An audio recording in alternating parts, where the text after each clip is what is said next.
project where they're taking photographs of old synagogues all over the world, many of which are in ruins, and they are able to almost recreate them using old photographs and other kinds of things, so that you can have a little tour through these ancient synagogues that now are inaccessible or are really on but rubble, and so that is a magnificent photograph that you took.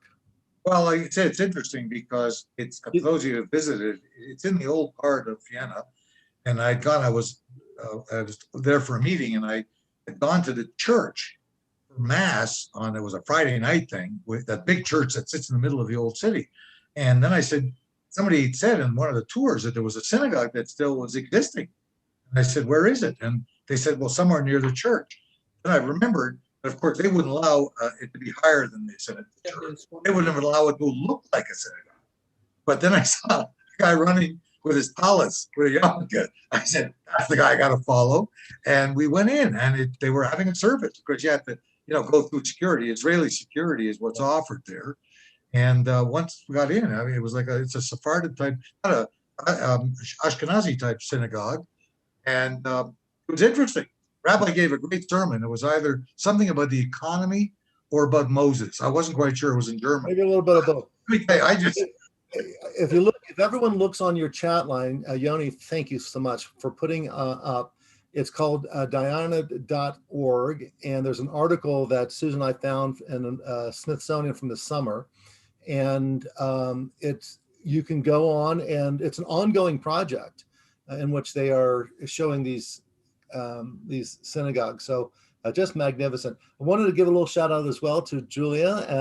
I don't know how many of you have had the treat to go through her art exhibit. I had a virtual tour the other day, and it was spectacular, and well done for you. I'm glad you could see it. Yeah, me too. Sure. I'll put the 3D tour in the chat. Oh, great. It's wonderful. It's spectacular stuff. And I thought your presentation was so wonderful, because you brought out, the little things like the spoon in the handkerchief and with the Omer, and really, really well done. Thank you so much. My pleasure. Appreciate it. Barbara, good to see you. Susan and Paul, we actually gave you a shout out earlier because Natalie and Jerry were making sandwiches, and I was talking about your project as well. So, and Amy, good to see you as well. So hello to everybody. This is Alan. I don't see it, but I know you're here, and others as well who like to watch the recording, which is fabulous. So I'm going to take a little pause from the responsa material today, because I wanted to get to both today and next week this the idea of revelation. What the heck does that mean? What does it mean when God reveals Torah to us? And what capacity is it? And of course, you can imagine this is a topic that has fascinated our ancestors and modern philosophers, people of different faiths and perspectives, and we're still struggling with that sense of revelation. Is it an aha, that inspiration, that inspired insight that elevates everyone else's perspective? Is it mere prediction and forecasting? And we were talking earlier about how poorly the forecasters are of the weather in this state, but we'll give them a little bit of a break. And so the phenomena of revelation is important to consider, especially this week, because this is the week of Yitro, of the Mount Sinai shaking with thunder and lightning, and Moses receiving this revelation, and the children of Israel receiving it, at some point even saying, Na'aseh v'nishma, we will do and we will hear. But what is it that they were hearing? What is it that they were seeing? And we're not sure at all. Even in the ancestral world, they weren't sure at all what they saw, what they perceived. Was it real? How much was something that was tangibly experienced and how much of it was imagined. And these are not cynical modern or postmodern rantings about this phenomena of Torah at Sinai, but rather, as we'll look at some of the traditional commentary, they were wrestling with this for quite a while. And I think some of their insights will be even more inspiring, at least they are to me, than that concept that we have. Where was I was looking at Kathy's background. Where's Kathy? There. Oh, Kathy, you had Moses up there. Now you have the Northern Lights, which is pretty cool too. Yeah, I missed the, or we skipped over this parting of the sea. Yeah, that's what I had it for. But right. So earlier was the Moses and the parting of the sea, and then or Moses receiving the Ten Commandments. You've seen those pictures. What exactly is that? So we're going to look at the phenomena of revelation. Again, a little bit of this Torah portion, but some other thoughts as well. If we have time, I will get to the Reform Responsa platform that includes revelation, the concept of the modern Jewish idea of Torah Sinai, of God and Torah. So with that, we will share a little blessing. Baruch atah Adonai. Eloheinu melech haolam, Asher kedeshanu mitzvotav v'tzivanu la'asot b'divrei Torah. Praised are you, Adonai, our God, creator of the universe. You've sanctified us with this mode. You've commanded us to engage with words of Torah. Hugh, it's good to see you down there as well. So let me get to our shared screen.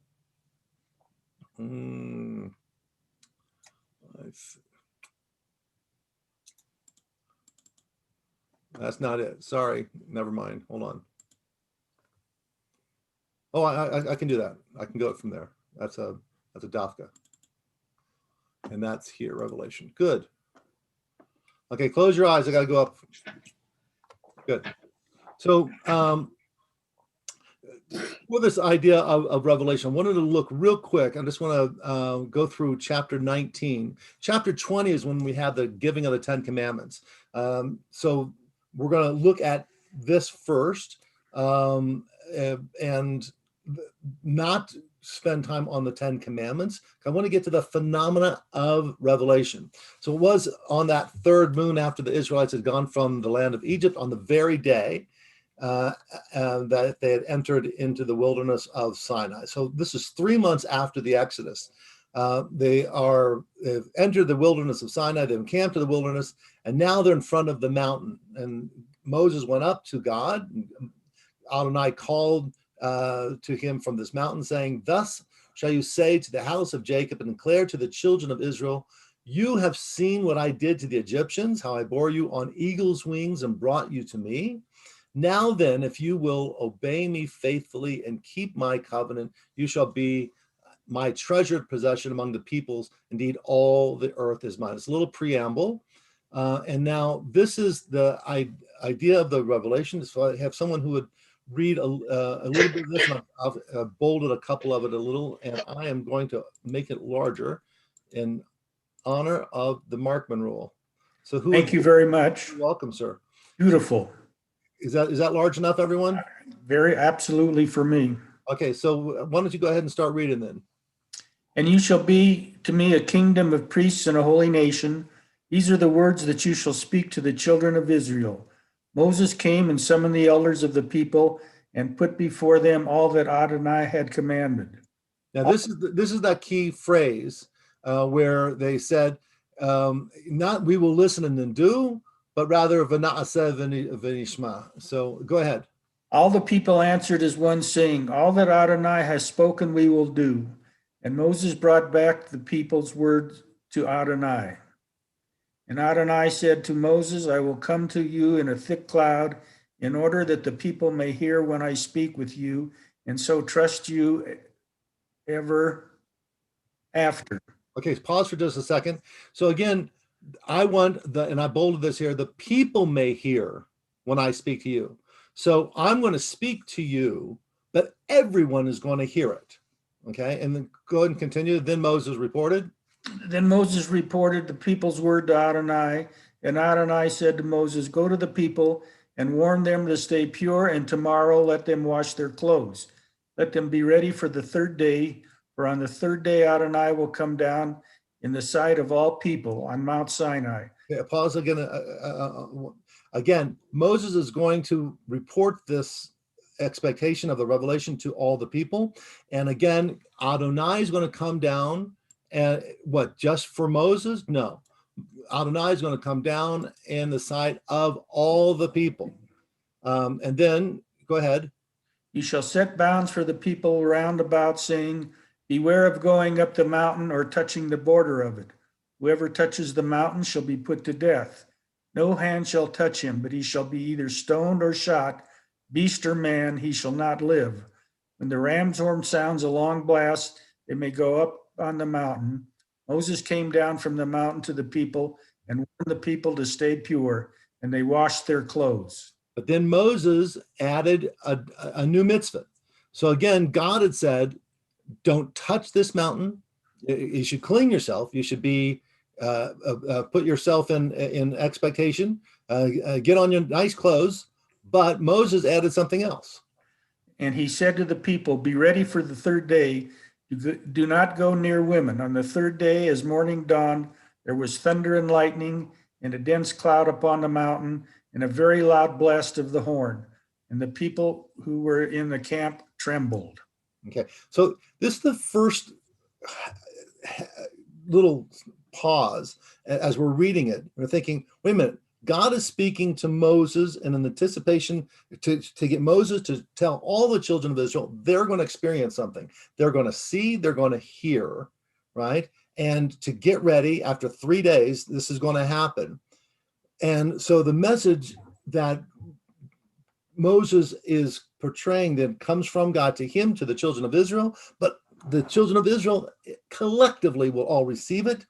But immediately we have Moses adding something that the text doesn't, that God didn't command him. God did not command him to tell the men to keep away from women for 3 days, right? Now you could retroactively project, well, he meant this or he meant that, but already this process of revelation is starting to get a little bit confused. God's saying one thing, Moses is saying something a little bit different. The editors of the text were not unaware of this. It's not a modern reading like, oh, look at that. They were quite aware of the fact that there is a cognitive difference from what at least the Torah text is projecting and what God is expressing, and then what Moses is delivering. Who else? I don't know if anyone want to comment on this as we go on, but that's the first opening for the revelation. Okay, let's go on.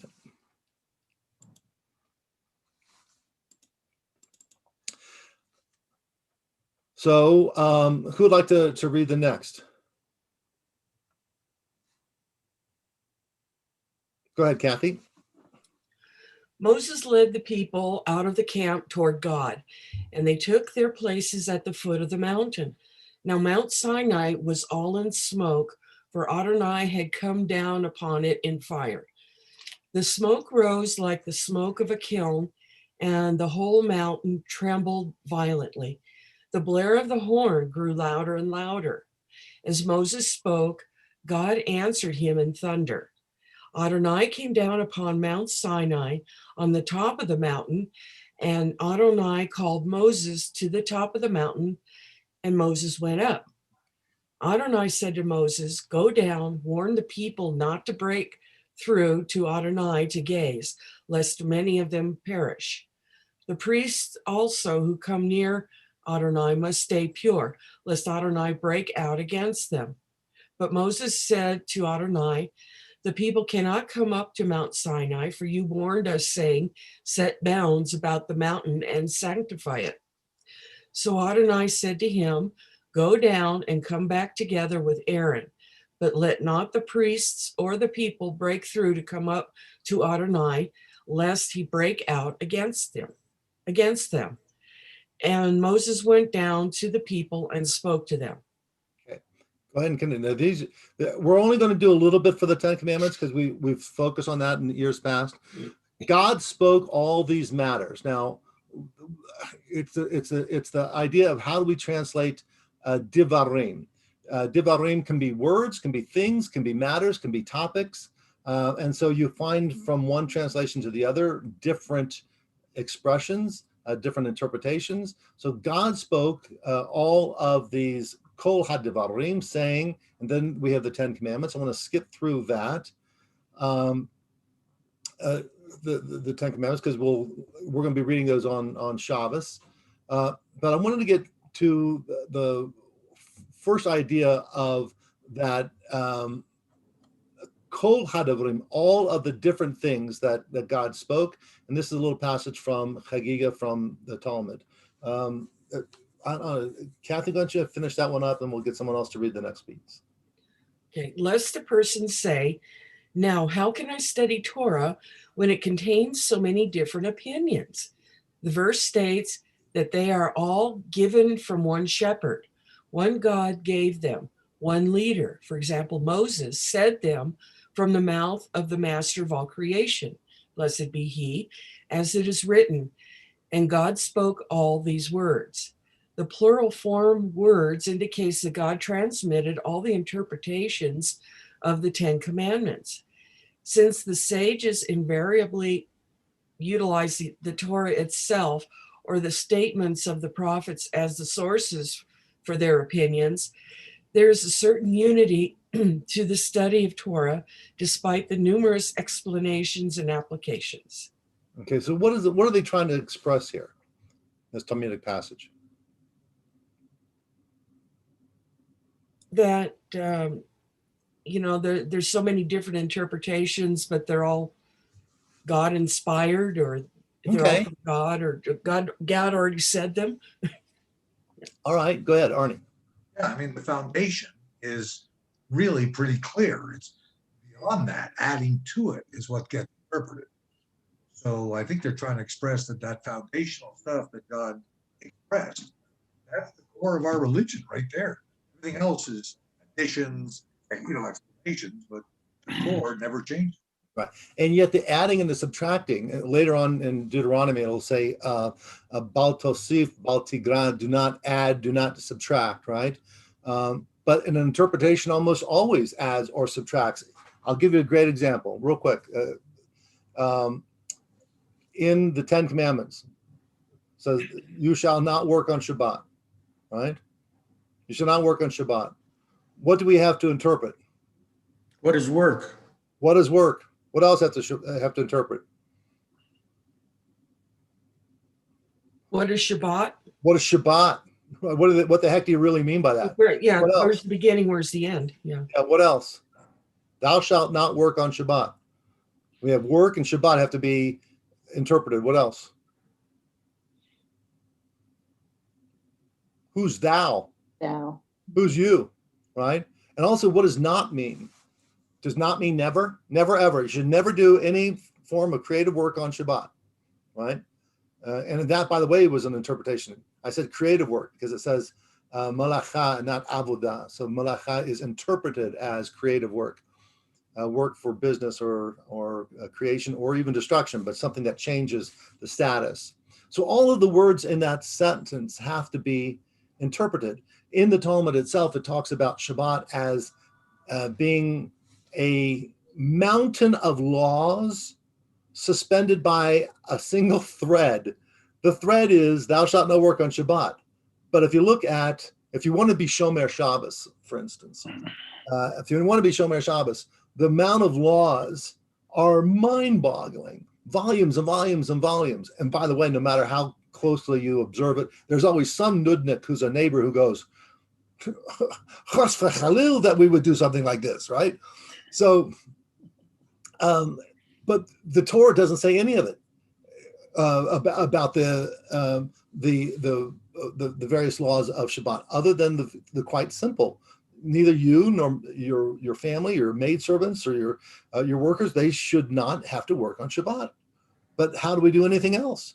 And so it was the generations who added, but didn't that interpretation The traditional Talmudically ordained interpretation, wasn't that in fact adding to the Torah? Well, yes, of course it did, right? So we have these laws, but how were they given to us? We look at Charlton Heston with those tablets, right, on the Mount Sinai, right before he breaks them. And we have these statues of them, some artwork of Moses holding these tablets with the 10 expressions on them, the 10 words. And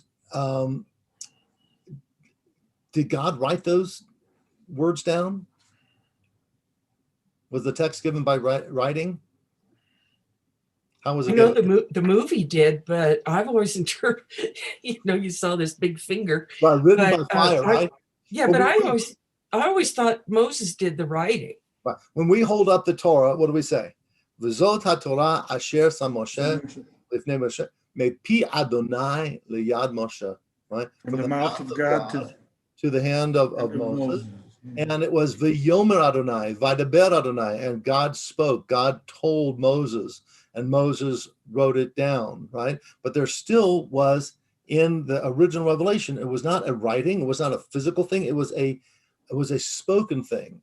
And in what way? What kind of voice does God have, right? When we speak, we have a larynx, and we have our air comes through and is adjusted by our larynx, and the sounds are then shaped by the tongue and the roof of the mouth and the teeth and the lips, and we can make various sounds, and from that we can form our words.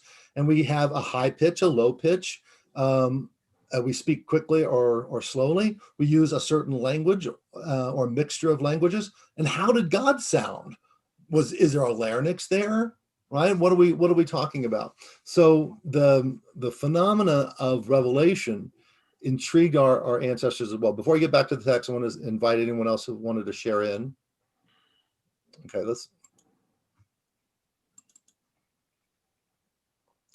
I want to get to the translation. Obviously, I bolded some things I wanted to look at. Who would like to read this next little piece?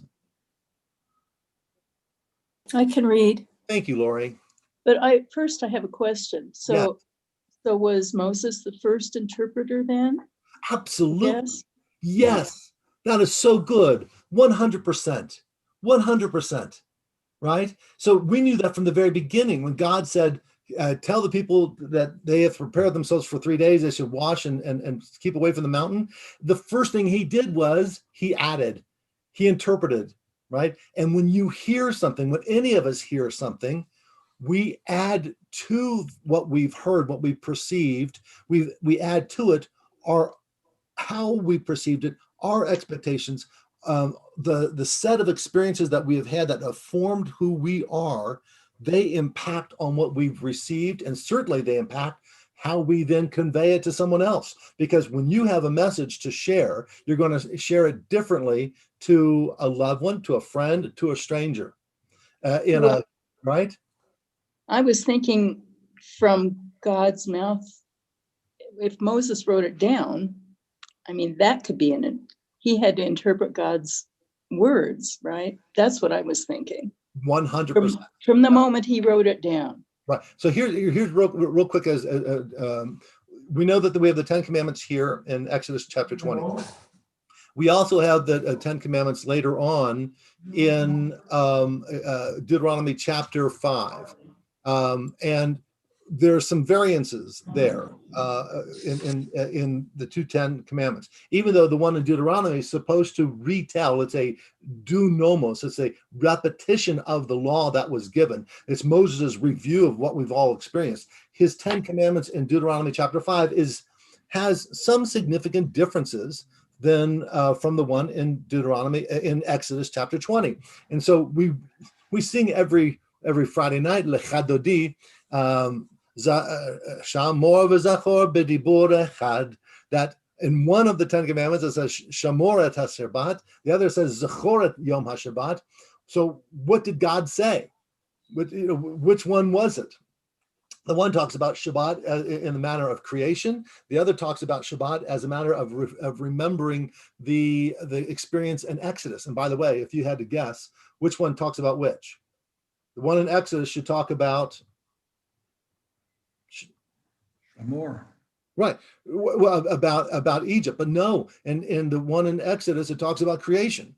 The one in Deuteronomy talks about Exodus, because he's speaking to a new generation. He doesn't want them to forget. So there are natural interpretations and natural differences in the text as they are conveyed, both because of the way we heard it, also to how we wanted to share it. And Moses was the first to do so. That was really well done. Thank you, Laurie. Okay. All the people saw the thunder, the voices, and lightning, the blare of the horn, and the mountain smoking. And when the people saw it, they fell back and stood at a distance. Now pause for just a second. What the heck does it mean that they saw the voices? Is this where they found the mushrooms? It could easily. Thank you, Mark. What does it mean to say they saw? Ro'im, literally, Ro'im, they saw. And then the translations, modern translations, sometimes like to scoot over it, right? You know, they perceived the whatever, the thunder. Well, it literally says, and they saw the voices. What does it mean to see the voices, right? And our ancestors are going to pick up on that, just for us to think of it, because it's the revelatory experience. I'm seeing something, I'm witnessing something, I'm experiencing sound, but I'm not just hearing sound, I'm watching it, right? There's a deeper perception. Seeing is believing, as they will say in certain quarters. And we saw something, but we didn't see God. Go ahead. All the people saw the thunder, the voices, and lightning, the blare of the horn, and the mountain smoking. And when the people saw it, they fell back and stood at a distance. You speak to us, they said to Moses, and we will obey. But let not God speak to us, lest we die. Moses answered the people, be not afraid, for God has come only in order to test you, and in order that the fear of him may be ever with you, so that you do not go astray. So then this is next piece, and then some of the commentary comes in. Go ahead. So the people remained at a distance while Moses approached the thick cloud where God was. Adonai said to Moses, thus shall you say to the Israelites, you yourselves saw that I spoke to you from the very heavens. You shall not make with me any gods of silver or gods of gold. You shall not make for yourselves.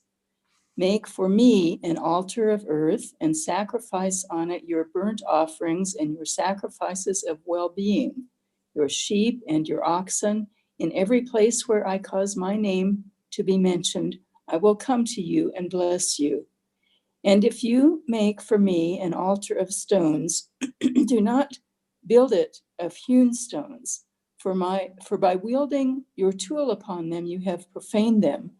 Do not ascend my altar by steps, that your nakedness may not be exposed upon it. Okay, so that last little piece is thinking about a sanctuary that we might build subsequently. Right now, they're in the middle of the wilderness, and there's tents. But one day, when you build an altar, don't use any metal upon it, because, and you've heard the midrash, right? That metal is used as weaponry, and this is an altar of peace of God. So therefore, you shall not use that which can hurt life to build an altar that is in celebration of God's gift of life. And also the going to that altar, there'll be a ramp and not steps. And of course, it was for humility. But I bolded something here. And it's hard to see without a Sefer Torah. So at the earliest opportunity, you're going to have to come and join me back at Temple Sinai, and we'll open up a Sefer Torah and see it. But in this, there is, you see the Samach right here. Look at the top line in Hebrew. I'm going to make this a lot larger. You see what I'm talking about? The Samach. So this little letter right in the middle, on the far left-hand side of the top of the page. You know, yes? Because the samach stands for sotoma. A sotoma is a line in the Torah in which there is a gap from one line to the next. If you have a petucha, it is a gap where the next line starts off, or it's called an open expression. You'll find that with the pay in a chumash.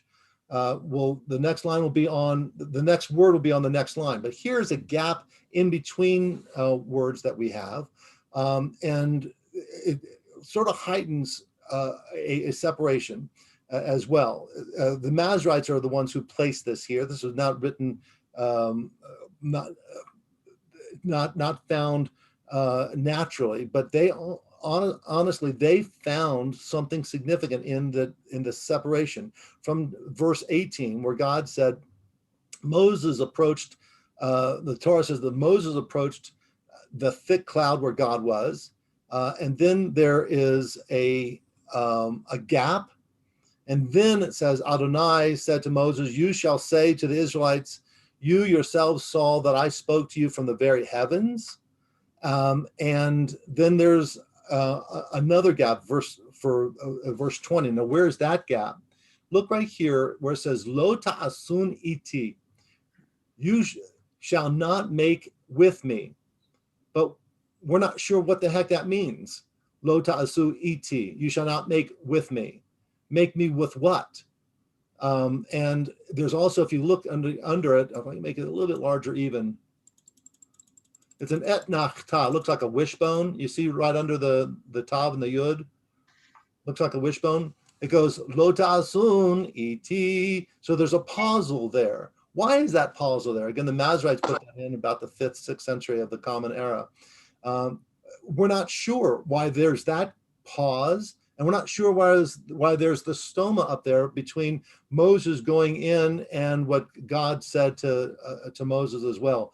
The Midrashim are hinting, at least to us, and certainly the Masoretes, that there's something that is missing, or it is maybe just employing us to make a midrash where God said, you saw, but what you saw, you shall not try to recreate with the arts. So I have Julia in mind here as an artist.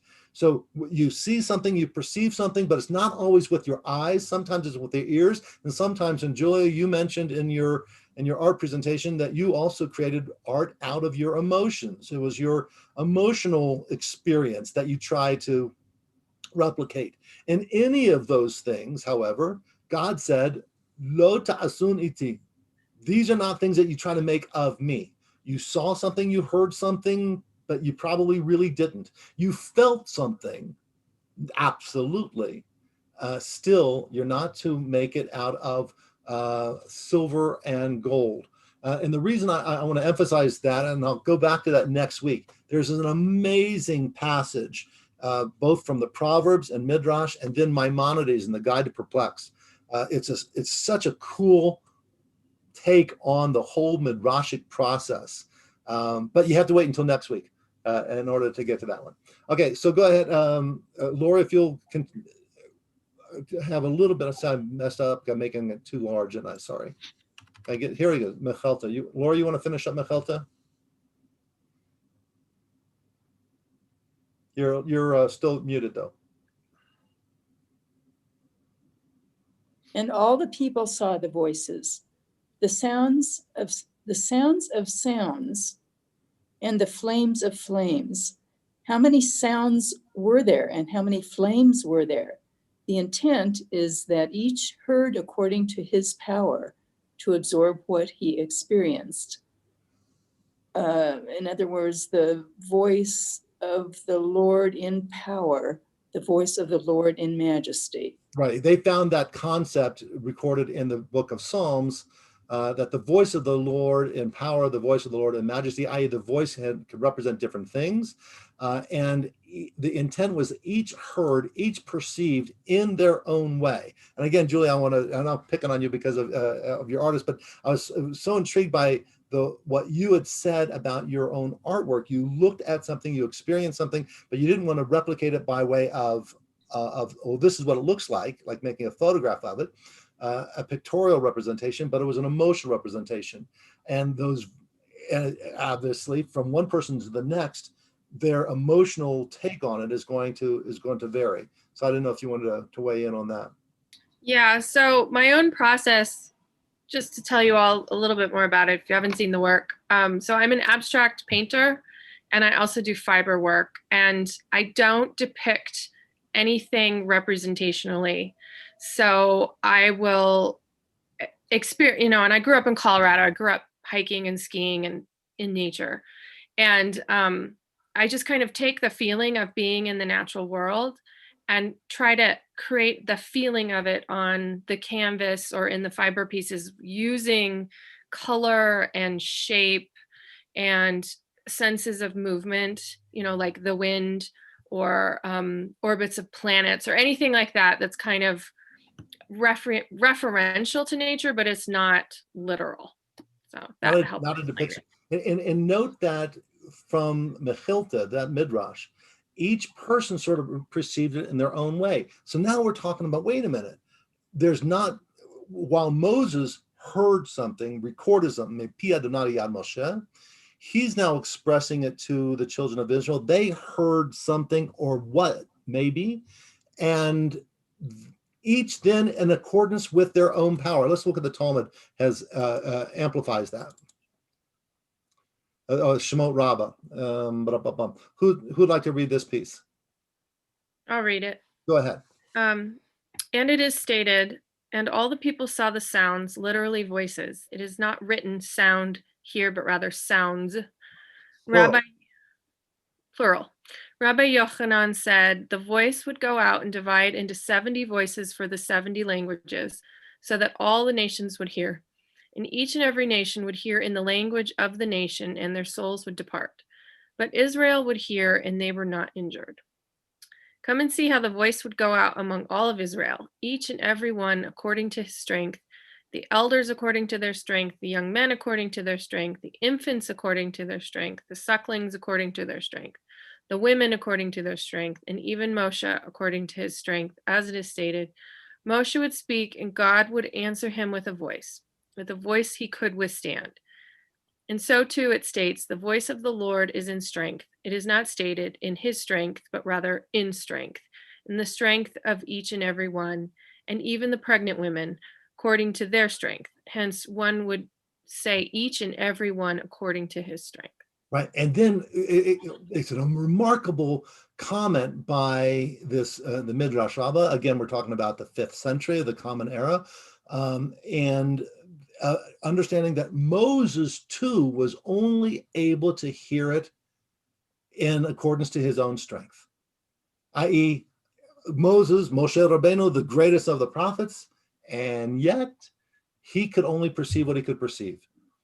Opening it up, by the way, not to say that however he perceived it and however he recorded it is the last and the only story, because we were all to hear it. But what did we hear? And that's why I wanted to get on into this, because Maimonides, Rambam, and we're going to focus on him a little bit more next week. His passage in the Morad Nebuchim, the Guide to the Perplexed, is spectacularly fabulous.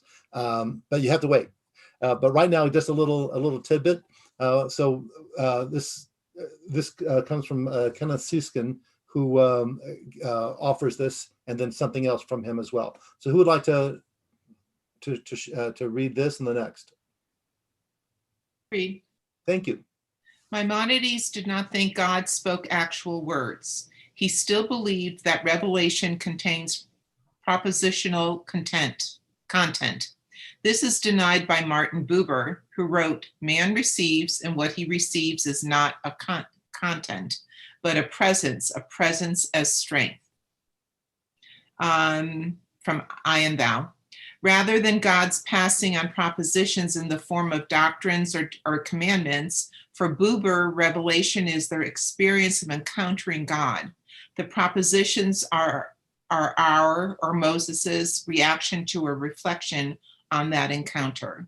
Right. So while Moses Maimonides, right, the Rambam said, well, God wasn't speaking words to us, but there was messages, there were mitzvot, there were commandments, directions, doctrines, right, and how they were perceived, as the Rambam would say, either in parable or in analogy or in certain inspired texts. And we'll look at that at some point later on. But Martin Buber takes it to another level. He said it didn't matter what the doctrines were, what the directions were. What mattered was that there was, right? That there was a commander, that there was a greater force, there was a creator, that there was an experience of God. Everything else is commentary. Everything else follows after that, which is a spectacular comment by Martin Buber, that the Torah should not, and we're going to get this a little bit from Maimonides next week too. The Torah is not a book of laws. It's a recording of the experience of the divine, and our struggling with what the heck that means, and us trying to interpret and argue and develop those ideas in each generation. So in effect, because it was oral and because it was, but not a physical thing that we can hold and manipulate, but rather something that we experienced emotionally, spiritually. Each generation then, as they wrestle with the text, each time we look at these texts, it is as if we are again standing at Sinai, receiving them, pondering them, wrestling with them, and arguing about them, of course. So let's see what Kenneth Seeskin is. This professor at Northwestern, is fabulous. He has wonderful thoughts about Moses Maimonides. He offered this, and I thought it was really well done. Barbara, would you continue with this? Sure. In responding to God's voice, we cannot escape the need to interpret what we hear. Human beings are the filter through which revelation passes. In 1925, Franz Rosenzweig wrote to Martin Buber, "The only immediate content of revelation is revelation, with Vayerd. Adonai came down upon Mount Sinai on the top of the mountain, and Adonai called Moses to the top of the mountain, and Moses went up." It is essentially complete. With Vayadaber, and God spoke, all these interpretation sets in, and all the more so with Anaki. Anochi is the very first word of the Ten Commandments. Anochi Adonai, I am the Lord, right? So from Rosenzweig to Martin Buber, he was sort of amplifying what Buber was saying. Rosenzweig saying, all that mattered once we perceived that there was some divinity in our presence that had come down, Vayered, God had come down upon us. This, I'm going to hold on to. Well, no, this is not bad. This is not bad. So read this real quick, and then we'll get to the next. I don't want to skip over all this stuff. Okay, who's next? Barbara, you're doing so great. Go ahead and read this one. This is from the Talmud Makot. Rabbi Simlai taught there were 613 mitzvot stated to Moses in the Torah, consisting of 365 prohibitions corresponding to the number of days in the solar year, and 248 positive mitzvot corresponding to the number of a person's limbs. Rav Hamnuna said, "What is the verse that alludes to this? It is written, Moses commanded to us the Torah, an inheritance of the congregation of Jacob." The word Torah, in terms of its numerical value, is 611, the number of mitzvot that were received and taught by Moses, our teacher. In addition, there are 2 mitzvot. I am the Lord your God, and you shall have no other gods. The first 2 of the 10 commandments that we heard from the mouth of the Almighty, for a total of 613.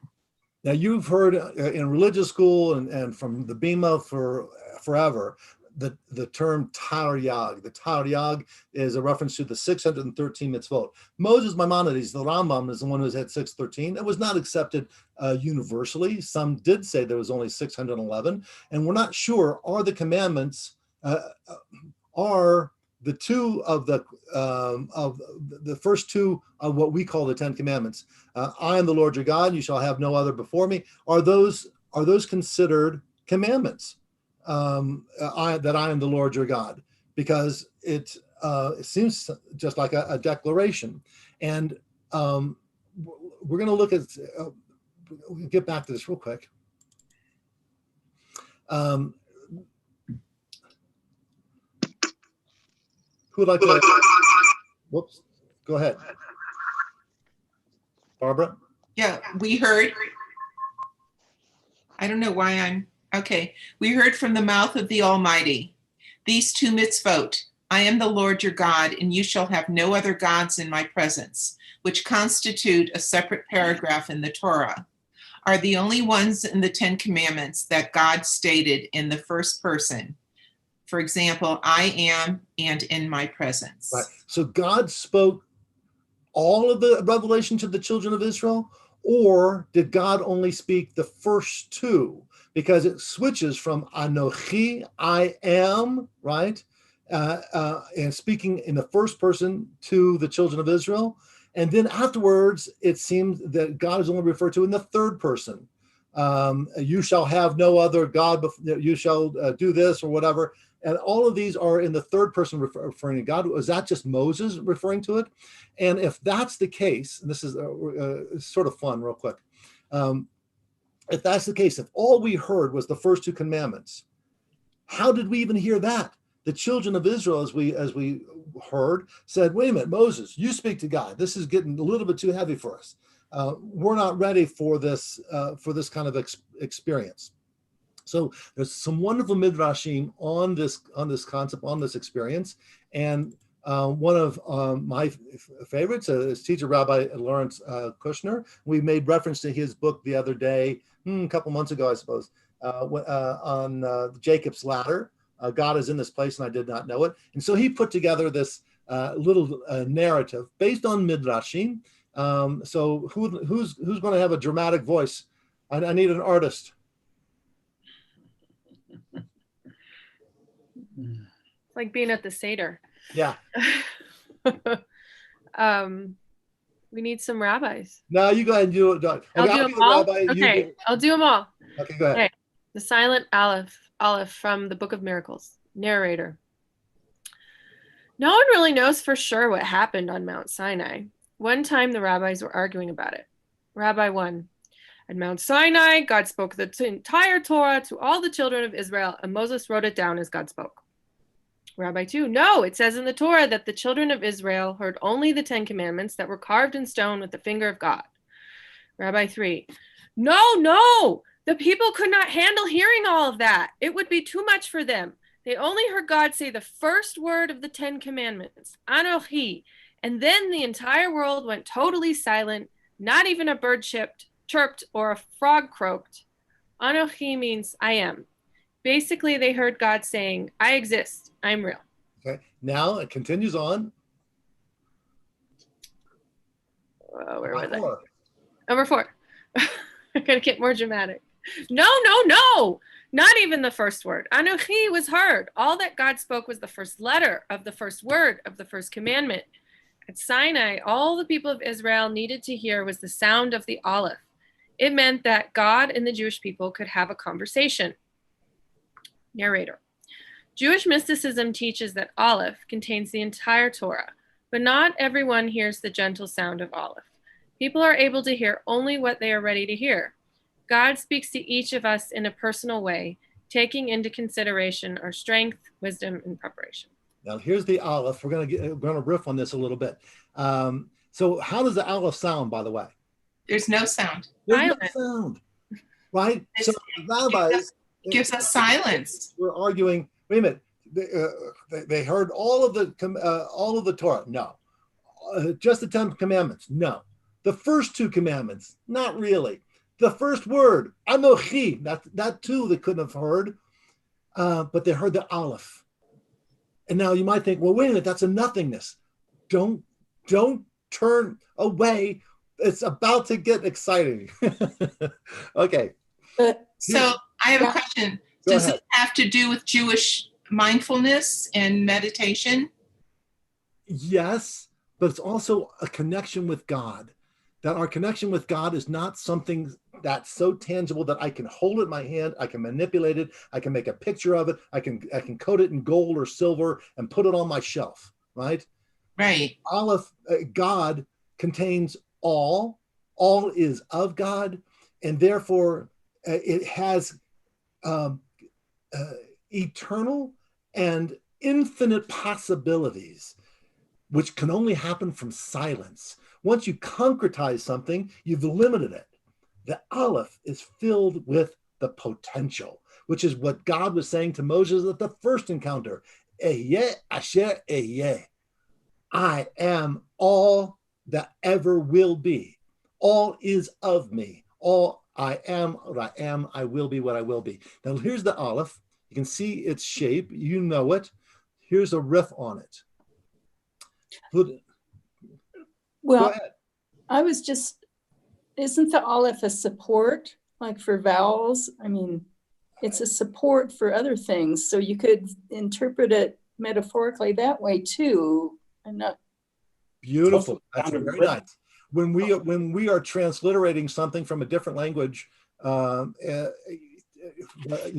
into Hebrew or Yiddish, the Aleph frequently will be used to convey the word, the sound ah, but it also contains the potential of every other vowel as well. And so again, it is without limit. Check this out. Go ahead, Lori. Go ahead and read this. the holy and unpronounceable name Yahweh is hinted at by the silent letter Aleph. The Aleph is written in the form of a vav with two yuds attached. Picture a slantwise vav with one yud above it and another below. That's what a printed Aleph looks like. In Gematria, Jewish word math, we see that this deconstructed Aleph adds up to 26. The vav equals 6, each yud equals 10, and the holy name Yahweh also adds Yud He Vav He. Yud He Vav He also adds up to 26, 10 plus 5 plus 6 plus 5. Right. So this Aleph, yes, it is a marker, a holder for vowels, true, but everything else it holds as well, because the Vav and the two Yud, you see the two Yuds up and above, and then the Vav on the slant, that's 26. Yud He Vav He is 26. It contains all the possibilities in the world. So go ahead and someone else would like to read this. Natalie or Jerry, you guys want to come in? Sure. But where this is really hinted at is the face of a person. One's two eyes are the two yuds, and the nose is like the letter vav. And in this way, the face takes on the form of the letter aleph. This is what it means when it says in Genesis Bereshit that we're created in God's image. The letter aleph is hidden in plain sight on the human face. And since the aleph represents the holy name, that means each person's face has the holy name on in it. This is the seal of God that is inscribed on the human face. And that is why we are instructed to see the likeness of the Holy Blessed One in one another. And this is why I keep God before me always, is a fundamental principle in Torah. We are called to see God in each other human being because God is within us. And when we are blessed to be among those at Sinai and heard the voice and saw what was spoken, we saw this form of the letter Aleph, which points to the divine name, and understood it to be the form of their own faces. Love that. Right. So we're going to stop here for now. So we've gone from this idea of the Torah originally saying, I'm going to bring all of this revelation to all of the children of Israel, right? And Moses starts interpreting from the beginning. Okay, you have to stay away from your women. You have to do this. You can't do that. God then again says, I'm going to bring all of my revelation. You have seen ro'im et hakolot. You've seen the voices. You've seen the expressions. But what did they see? What did they perceive? The classic commentary from the very beginning wrestled with it, but far from moving us away from Sinai by saying, what did they really hear? Far from doubt and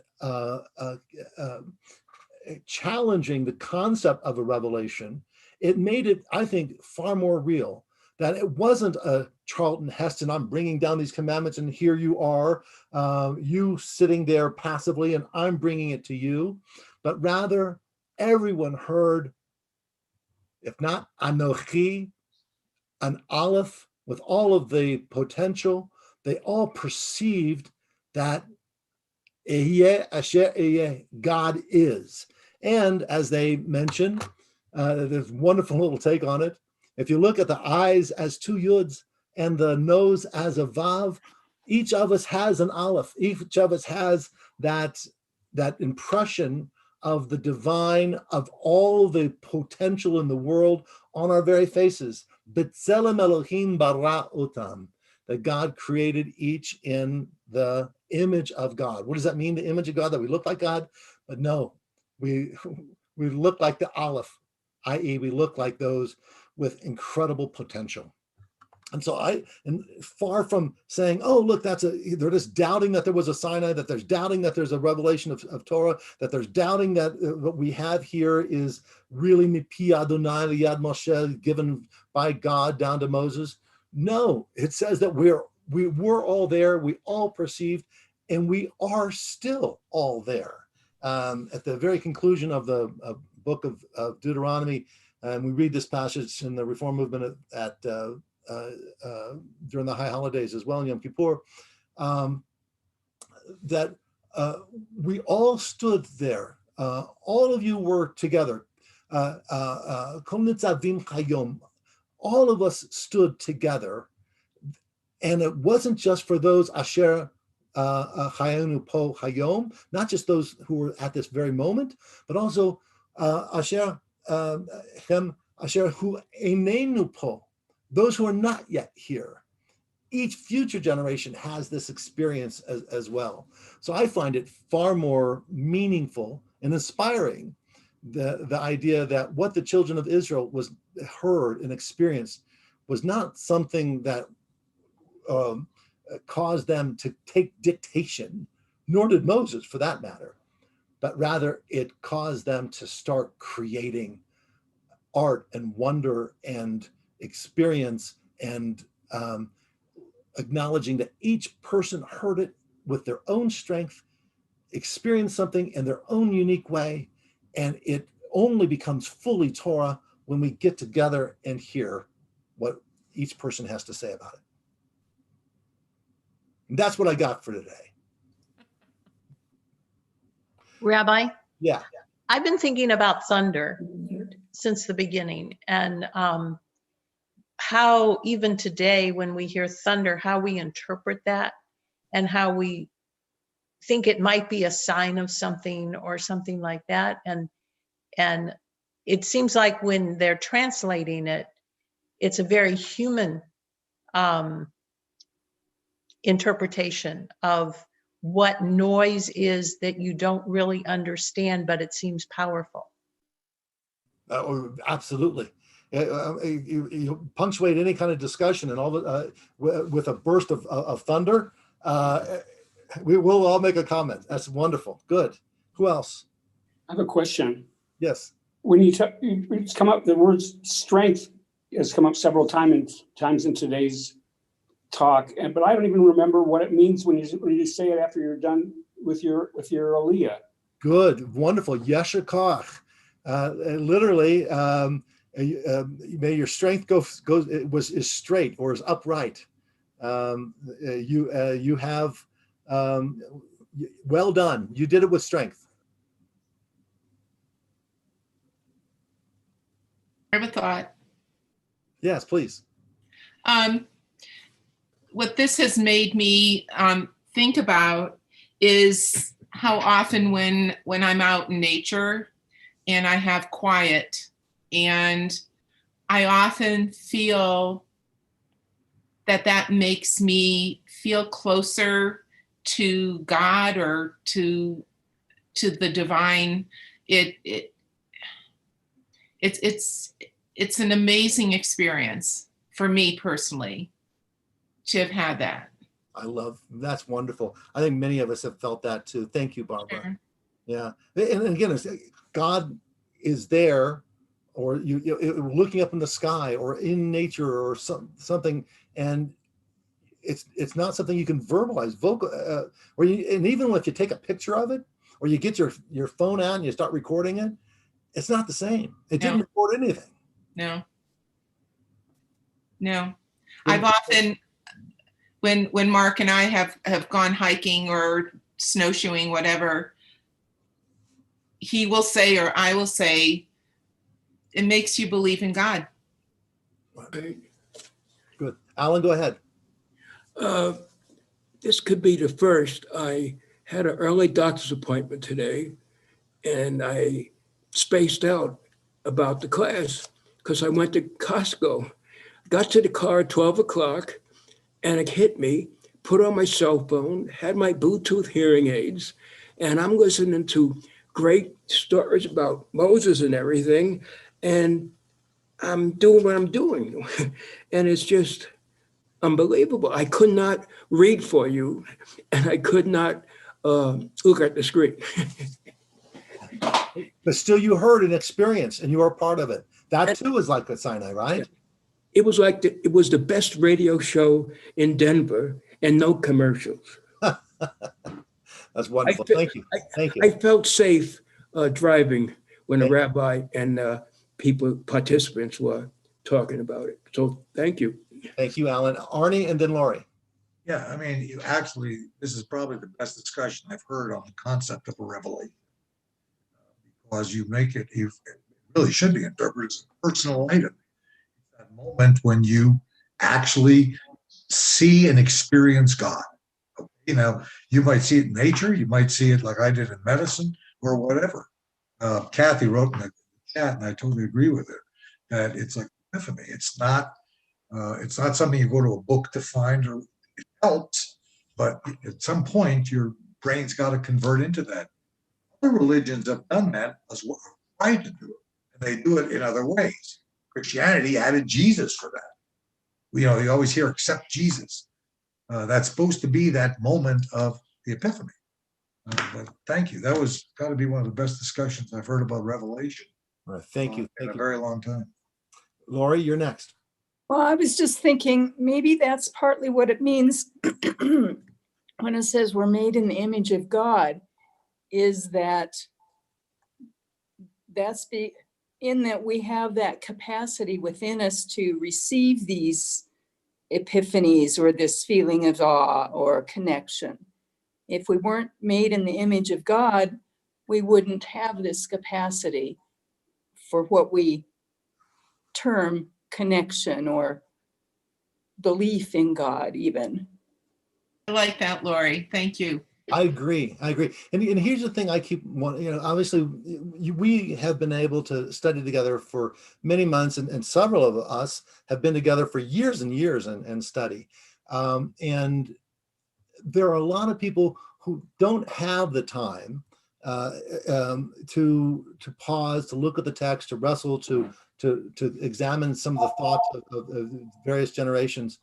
And they wonder about God, and sometimes they dismiss the concept because all they've heard is a cartoon, right? They've heard this cartoonish vision of an old man with a long beard on a throne throwing darts or jujubes at people, depending if they were good or bad. And they dismiss that because that's not the experience that they've had. The not just the depth of the discussion, but also the personalized way in which each individual is invited to wrestle with it, That's the hallmark, I think, of the Jewish discussion about revelation. That it's not just, okay, here it is and that's it. Accept it, accept this dogma. And Arnie, I think that's where the challenge is for Christianity. For them, they have this dogma. If it's not Jesus, then you've missed it. You are a heretic. And then Judaism is no. Look and find it. How is that voice, how is that experience refracted through your being? And it makes it quite personal, and it's not judgmental. It's rather, I think, quite open and expansive. So here's a sort of a shameless plug, but I don't mean it to be so. This discussion that we had today will be recorded, right? Would you please consider, once you see it on our line, inviting people to watch it or to send it to some friends? I don't care if they're sign-in members or whomever. Send it to them. Invite them to be a part of the discussion as to what it means to have God in our lives. I think right now people need a sense that there's hope, not with a cartoon, not with a caricature, not with some kind of dogma wielding deity that oppresses, but rather the idea of God as open to all possibilities, embracing all with the voices that we can connect with in a beautiful, creative way. So please consider sending it around to some friends and inviting them to comment, and hopefully to be with us next week as well. Next week we will get into Moses, Maimonides, the guide of the perplexed, some other aspects of this discussion. I'm sorry, I missed the chat. What was the last one that came up? One last comment, please. 12 years old, sledding down a hill into the street, and a bus missed me by inches. Oh. If I could have been killed. And I was shaking mad, and God had to be giving me a hand to not get hit by the bus. He may have been driving the bus. I don't know. Very good. Well, thank you, Alan, for sharing. I think almost everyone has had these extraordinary experiences. Please think of them as well. We can share them again next week, because again, we're going to be following up at the Lunch and Learn on next Thursday.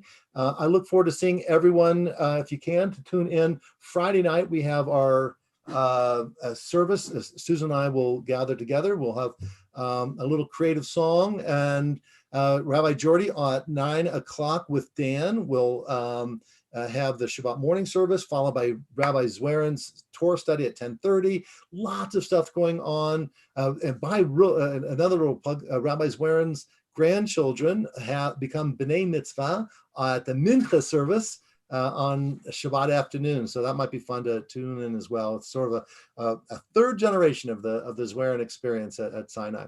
So thank you to Yoni again, because every day you put out the daily docket, lots of stuff going on. His Torah class is going on, lots of different other things as well. So thank you, buddy. And I wish everyone a wonderful Shabbos, and hope to see you soon. Thank you. Yeah.